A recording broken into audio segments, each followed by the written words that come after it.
ভাই ভাই, যে দেশে বিসিএস এর প্রশ্ন ফাঁস হয়, বিসিএস কি মনে করেন বাংলাদেশের যেটা সব থেকে টপ ক্লাস একটা পরীক্ষা এবং যেটা দিয়ে বাংলাদেশের ফার্স্ট ক্লাস গেজেটেড অফিসার নির্বাচন করা, সেই প্রশ্ন যদি ফাঁস হয়, আর সেই আবেদ কাকু কি বলে যে ওই প্রশ্ন ফাঁসের টাকা দিয়ে আমি কি করছি, ভালো কাজে লাগাইছি, বাকিটা বাংলায় বুঝলো বললাম না।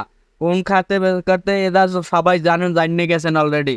ভাই এই দেশের এই যে চোর চোর যে প্রশ্নপত্র ফাঁস, এটাও তো এক প্রকার চুরি। তা সেই দেশে কিভাবে উন্নয়ন হবে? এই যে কোটা মুক্তিযোদ্ধারা 30,000 টাকা বৈশা বৈশা পায়, বোনাসগুলা পায়, হ্যাঁ নাতি চাকরি পায়, আর ছেলে পাইয়াইছে, এখন আরো চান, তাহলে আর মানুষগুলা কই যাবে ভাই? দেশ স্বাধীন হয়েছে 50 বছর, আর মানুষগুলা কি দেশে থাকবে না? এরা কি দেশের পাবলিক না ভাই?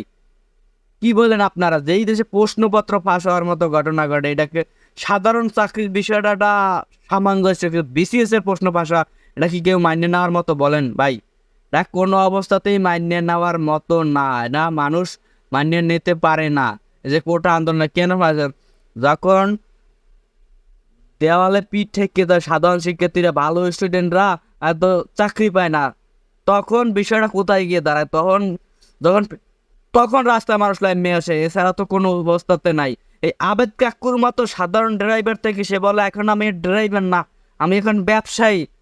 সে এখন কোটি কোটি টাকার মালিক, বিলাসবহুল বাড়ির এই গাড়ির মালিক এই আবেদ কাকু। এখন কি দুদক ধরবে না? কবে ধরবে? এইটা সুষ্ঠু তদন্ত বিচার চাই, এবং কোটা আন্দোলনের ছেলে নাতি পর্যন্ত দেশেন পুঁতি পর্যন্ত আর দিয়েন না। কোটা সংস্করণটা উঠে নেন দয়া করে, সরকারের কাছে বিনীত অনুরোধ আমার এইটা। সে সাধারণ মানুষ এবং ভালো স্টুডেন্ট একটা চাকরি পাক, যাতে তার ফ্যামিলিটা দাঁড়াইতে পারে। মুক্তিযোদ্ধারাই খাবে, আর কেউ খাবে না।